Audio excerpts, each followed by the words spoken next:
आज के इस वीडियो आर्टिकल में हम चर्चा करेंगे भारत और चाइना के संबंधों के बारे में, जिसके ऊपर हाल ही में या आज के हिंदू के एडिटोरियल पेज में इसके ऊपर एक आर्टिकल प्रकाशित हुआ है। तो आइए इसको समझते हैं। तो इस आर्टिकल में ये बताया गया है कि ये भी हाल ही में भारत के जो विदेश मंत्री हैं श्री जयशंकर और चाइना के जो विदेश मंत्री है वांग यी, इन्होंने एक बैठक की है। कहाँ पे? दुशांबे में। और दुशांबे में बैठक इसलिए भी महत्वपूर्ण हो जाता है क्योंकि हम जानते हैं कि पिछले एक वर्ष से भारत और चाइना के संबंध जो है अपने सबसे निम्नतम स्तर पर बने हुए हैं। क्यों बने हुए हैं? क्योंकि जून 2020 में भारत और चाइना की आर्मी के बीच में गलवान घाटी में एक झड़प हो गई थी, जिसकी वजह से भारतीय और चाइना दोनों के काफ़ी सारे सैनिक जो हैं वो शहीद हो गए थे। तो जिसकी वजह से भारत और चाइना दोनों के बीच में एक तरह से क्या बना हुआ है, गतिरोध की स्थिति निर्मित है। और इसी गतिरोध को दूर करने का प्रयास इस बैठक में किया गया। और इससे पहले जो बैठक हुआ था मॉस्को में हुआ था। कब हुआ था? 2020 में। और हमको अच्छे से पता है कि जून 2020 में गलवान वैली में भारत और चाइना के सैनिकों के बीच एक झड़प हुई थी, जिसमें भारत के करीब 20 जवान जो है शहीद हो गए थे। तो जब मॉस्को 2020 में जब दोनों के बीच में बैठक हुई थी और उस बैठक के बाद इस बात पे सहमति बनी थी कि जो भी विवादास्पद जगहें हैं, बॉर्डर एरियाज़ हैं, वहाँ पर क्या होगा कि उन लोग नो पेट्रोलिंग जोन में उसको डिक्लेयर करेंगे और एक शांति स्थापित करने का प्रयास करेंगे। लेकिन हुआ क्या है, अभी तक सिर्फ गलवान और पेंगोंग लेक इन 2 जगहों पर ही नो पेट्रोलिंग जोन घोषित किया गया है। लेकिन इसके अलावा जो देपशंग है, डेमचोक है, गोगरा है और हॉट स्प्रिंग है, वहाँ पर अभी भी विवाद की स्थिति बनी हुई है और वहाँ अभी भी सैनिक जो है आमने सामने हैं। एक बार मैप में देख लेते हैं कौन कौन सा रीजन है। ये डेमचोक रीजन हो गया, यहाँ पर अभी भी जो विवाद की स्थिति बनी हुई है। गोगरा पोस्ट है और ये पेंगोंग रीजन में तो खैर दोनों के सैनिक जो है थोड़े दूरी पर पहुंच गए हैं और नो पेट्रोलिंग जोन डिक्लेयर हो गया है। लेकिन Demchok, Gogra post, hot spring और डेमचोक, देपसंग, इन जगहों पर क्या है, अभी भी जो है डिस्प्यूटेड साइड है। यहाँ पर अभी भी सेनाएं जो है आमने सामने हैं। तो संभवतः अभी जो मीटिंग हुआ है उससे हो सकता है कि ये जो दोनों के बीच जो तनाव है उसमें कमी आ जाएगी। हमें थोड़ा सा और देखना चाहिए कि ये जो सीमा विवाद है वो करीब 61 साल पुराना है और भारत और चाइना के बीच जो सीमा है वो करीब 3488 किलोमीटर लंबी है। और इसको 3 सेक्टर से बांटा गया है। एक वेस्टर्न सेक्टर यानी कि जम्मू कश्मीर, एक मिडिल सेक्टर यानी कि हिमाचल प्रदेश और उत्तराखंड, और जो तीसरा जो हिस्सा है वो है ईस्टर्न सेक्टर यानी सिक्किम और अरुणाचल प्रदेश। अब इसमें डिस्प्यूटेड एरिया देखते हैं। तो ये जो एरिया हमको दिखाई दे रहा है, ये वाला जो area held by China, claimed by India, इसको लेके विवाद है। इसके अलावा ये जो रीजन है ये भी डिस्प्यूटेड एरिया है। उसके अलावा चाइना ये अरुणाचल प्रदेश के हिस्से पर भी अपना जो है अक्सर विवाद पैदा करने की कोशिश करते रहता है और क्लेम करता है कि हमारी ज़मीन है। उसी तरह से ये जो हिस्सा हमको नज़र आ रहा है, इस हिस्से को ये पाकिस्तान ने हमसे लिया था और पाकिस्तान ने उसको क्या किसको दे दिया? चाइना को दे दिया। और इसी जो अधिकृत भूमि है, इसी भूमि से होकर अभी उनका CPEC या बेल्ट एंड रोड इनिशिएटिव चालू हो रहा है, जिसका विरोध कौन कर रहा है? भारत कर रहा है। और भारत और चाइना के बीच जो सीमा है उसका नाम है मैकमोहन, लेकिन चाइना उस मैकमोहन लाइन को मानने से इनकार कर देता है और उसका ये मानना है कि ये जो है जिस समय उपनिवेशवाद चरम पे था, जिस समय भारत जो है ब्रिटेन के अंडर में था और चाइना भी कहीं ना कहीं जो है साम्राज्यवादी शक्तियों का ही बोलबाला था, तो चाइना का ऐसा मानना है कि वो साम्राज्यवादी शक्तियों के दौर में, साम्राज्यवाद के दौर में, उपनिवेशवाद के दौर में इस मैकमोहन लाइन को बनाया गया था, जिसमें चाइना के हितों का उल्लंघन किया गया था, चाइना के हितों को ध्यान नहीं दिया गया था। इसलिए चाइना जो है मैकमोहन लाइन को मानने से इनकार करता है और इसी वजह से भारत और चाइना के बीच बहुत ज़्यादा विवाद है। थोड़ा सा और कुछ चीज़ देख लेते हैं भारत और चाइना के बीच में। भारत और चाइना के जो संबंध हैं वो बहुत पुराने हैं अगर ऐसा देखा जाए तो। अगर हमें कई बार ऐसे वर्णन मिलते हैं कि वहाँ के जो चाइना के जो नागरिक थे वो भारत आते थे, जैसे हेनसोंग हो गए, फयान हो गए, इन लोग भारत आए और भारत आके यहाँ की संस्कृति को जाने समझे और अपने साथ जो है बौद्ध संस्कृति से संबंधित बहुत सारे अभिलेख को अपने साथ भी जो लेख थे, जो पांडुलिपियाँ थी, उसे अपने साथ लेके क्या कर गए? चाइना चले गए। इसी तरह से भारत के भी बहुत सारे ऐसे लोग थे जो अशोक के ज़माने में, अशोक के समय में जो चाइना में बौद्ध धर्म का प्रचार-प्रसार करने के लिए गए हुए थे। तो इस तरह से भारत और चाइना के संबंध बहुत ज़्यादा पुराने हैं। उसके बाद हम देखते हैं कि जो हमारे पाल साम्राज्य वगैरह था, है ना, मध्यकाल में जो पाल साम्राज्य वगैरह था, पूर्व मध्यकाल में जो पाल साम्राज्य था, इसके अलावा दक्षिण भारत में भी कुछ साम्राज्य थे, उनके भी एक संबंध थे किनके साथ? चाइना के साथ। और उनके साथ क्या चलता था? बायलैटरल संबंध था हमारा चाइना के साथ, और ताम्रलिप्ति, जिसे हम वर्तमान में कलकत्ता बोलते हैं, उस बंदरगाह से होकर क्या होता था? चाइना के साथ व्यापार होता था। फिर उसके बाद हम देखते हैं कि 1954 में नेहरू और उस समय के जो उसके समकक्ष प्रधानमंत्री थे, झोउ एनलाई, उनके मध्य में एक समझौता हुआ। समझौते का नाम क्या था? पंचशील समझौता, जिसमें 5 बातों को मानने की बात की गई थी कि दोनों एक दूसरे की सीमा का सम्मान करेंगे, दोनों एक दूसरे के मामले में हस्तक्षेप नहीं करेंगे, दोनों एक दूसरे की अखंडता का भी सम्मान करेंगे। इस तरह से करीब 5 बातें कही गई थी इस पंचशील समझौते के द्वारा। लेकिन हमने देखा कि उसके बाद क्या हुआ? ये पंचशील समझौता सिर्फ कागजों में सिमट के रह गया। 1959 में जो तिब्बत के जो धर्म गुरु थे, दलाई लामा, वो कहाँ गए? भारत में आके बस गए, धर्मशाला में।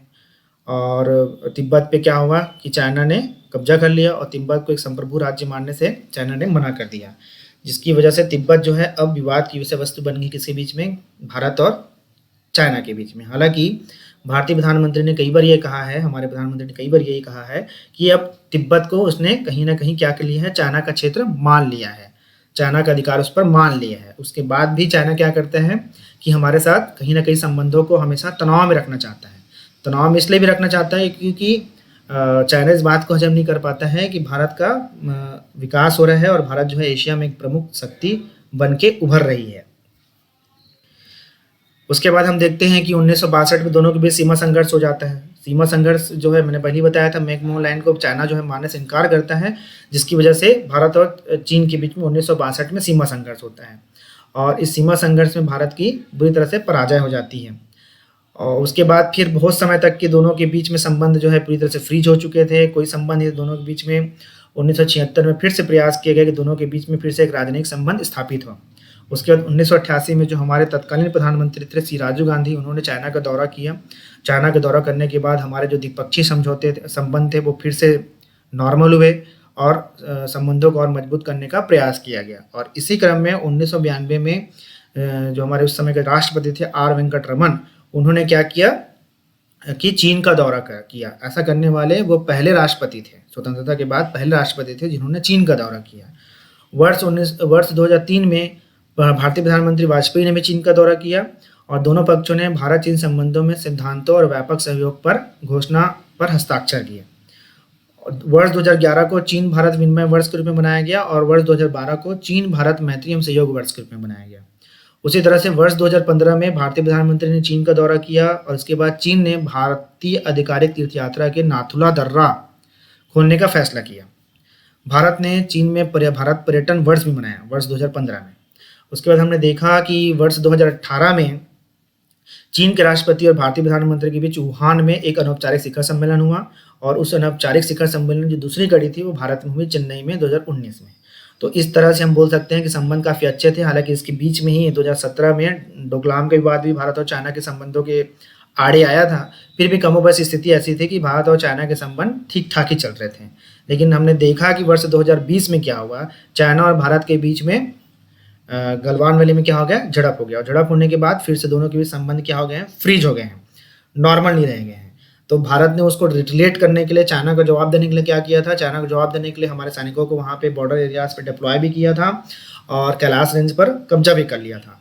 और साथ ही में क्या किया था कि जो हमारे बायलैटरल संबंध थे, जो व्यापारिक संबंध थे, उसमें कहीं ना कहीं कटौती करने का प्रयास भी किया था। बहुत सारे जो चाइना के इन्वेस्टमेंट थे उसको क्या कर दिया गया था, भारत से खारिज कर दिया गया था और चाइना के बहुत सारे ऐप्स को भारत में प्रतिबंध कर दिया गया था। थोड़ा सा आर्थिक संबंध भी देख लेते हैं चाइना और भारत का। तो चाइना और भारत का अगर हम आर्थिक संबंध देखें तो जो वर्ष 2019 तक भारत और चीन के बीच होने वाले व्यापार जो था वो $92.68 बिलियन था। हालांकि इसमें भारत को बहुत ज़्यादा घाटा है, चीन को फायदा है, फिर भी दोनों के बीच जो व्यापार जो है लगातार फलता फूलता रहा है। भारत में जो औद्योगिक पार्क हैं, ई कॉमर्स हैं, तो इस तरह से करीब 1000 से अधिक चीनी कंपनियों ने यहाँ पे निवेश किया हुआ है। भारतीय कंपनी भी चीन के बाजार में सक्रिय रूप से विस्तार कर रही हैं। चीन में निवेश करने वाली 2/3 से अधिक भारतीय कंपनियां लगातार मुनाफा कमा रही हैं। हालांकि इसको भी एक लेके विवाद है। चाइना जो है हमारे फार्मास्यूटिकल्स कंपनीज को वहाँ पे मान्यता देने के लिए या वहाँ पे निवेश के अवसर प्रदान करने के लिए आनाकानी करता है। और हम चाहते हैं कि हम जो है फार्मास्यूटिकल्स कंपनी को वहाँ एस्टैब्लिश करें, अपनी आईटी कंपनीज को एस्टैब्लिश करें, क्योंकि हम इन दोनों चीज़ों में क्या है, एक सुपर पावर है। और अगर ये कंपनीज वहाँ पे जाके अगर इन्वेस्टमेंट करती है तो हमारे बीच में जो जो व्यापार घाटा बढ़ते जा रहा है वो क्या हो सकता है, कम हो सकता है। उसके अलावा एक चीज़ और हमें ध्यान में रखना है भारत और चीन को संबंधों को समझने के लिए कि 2.7 बिलियन से अधिक लोगों का संयुक्त बाजार है। अगर चाइना की जनसंख्या को मिलाते हैं और भारत की जनसंख्या को मिलाते हैं, चाइना जो है दुनिया का सबसे अधिक जनसंख्या वाला राष्ट्र है और भारत जो है दुनिया का दूसरा सबसे अधिक जनसंख्या वाला राष्ट्र है। तो दोनों की जो जनसंख्या को अगर मिलाते हैं तो करीब वो 2.7 मिलियन के आसपास होता है। और इस तरह से दुनिया के 20% सकल घरेलू उत्पाद के साथ भारत और चीन के लिए आर्थिक व्यापारिक सहयोग के क्षेत्र में व्यापक संभावनाएं विद्यमान हैं। पर दिक्कत वही है भारत और चाइना के बीच संबंधों के बीच में कि इसमें बहुत सारे विवाद के बिंदु हैं, जिसकी वजह से भारत और चीन जो है अपनी संभावनाओं को दोहन नहीं कर पा रहे हैं। जबकि दोनों को एक दूसरे के पास आना बहुत जरूरी है, क्योंकि बहुत सारे ऐसे मुद्दे हैं जिसमें विकासशील देशों का साथ चाहिए। जैसे कि अपन क्लाइमेट चेंज के मुद्दे को ले लें। क्लाइमेट चेंज में देखेंगे कि अब दुनिया 2 भागों में बटी हुई है, विकसित देश और विकासशील देशों में। तो विकसित देश जो है अपनी कहीं ना कहीं मनमानियों को थोपना चाहते हैं क्लाइमेट चेंज के नाम पे, वो टेक्नोलॉजी को भी ट्रांसफर नहीं करना चाहते हैं। तो अगर भारत और चाइना के संबंध अगर सामान्य हो जाते हैं तो कहीं ना कहीं वो क्या करेगा, जो वर्ल्ड लेवल पे होने वाली जो समिट है उसमें वो बार्गेनिंग कर सकते हैं अपने हितों को ध्यान में रख कर। तो इसमें विवाद के बिंदु हम देख लेते हैं कि इसमें विवाद के बिंदु क्या क्या हैं। तो हमने पहले ही बताया था कि जो पेंगोंग झील वाली जो बात है वहाँ पे विवाद की स्थिति है। फिर उसके बाद डोकलाम गतिरोध हो गया 2017 में। अरुणाचल प्रदेश में जो क्लेम करता है चाइना, उसको लेकर विवाद है। उसके अलावा भारत को वो परमाणु आपूर्तिकर्ता समूह का सदस्य बनने नहीं देना चाहता। इसके अलावा वह संयुक्त राष्ट्र सुरक्षा परिषद में किसी भी तरह विस्तार का विरोध करता है और वो नहीं चाहता कि भारत को सुरक्षा परिषद में स्थायी सदस्यता मिले। इसके अलावा बेल्ट एंड रोड पहल, जो चाइना की एक बहुत ही महत्वाकांक्षी परियोजना है, भारत उसका सदस्य नहीं है, भारत उसका पार्ट नहीं है।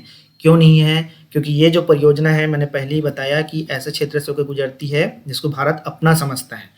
इस क्षेत्र से विशेष से होकर गुजरती है, जिसे भारत क्या करता है, भारत जिसे अपना समझता है। तो ये भारत के लिए, इसीलिए भारत क्या कर रहा है कि इसको मान्यता नहीं दे रहा है या इसका भाग नहीं बनना चाह रहा, इस रीजन से होकर गुजरता है। बेल्ट एंड रोड इनिशिएटिव है।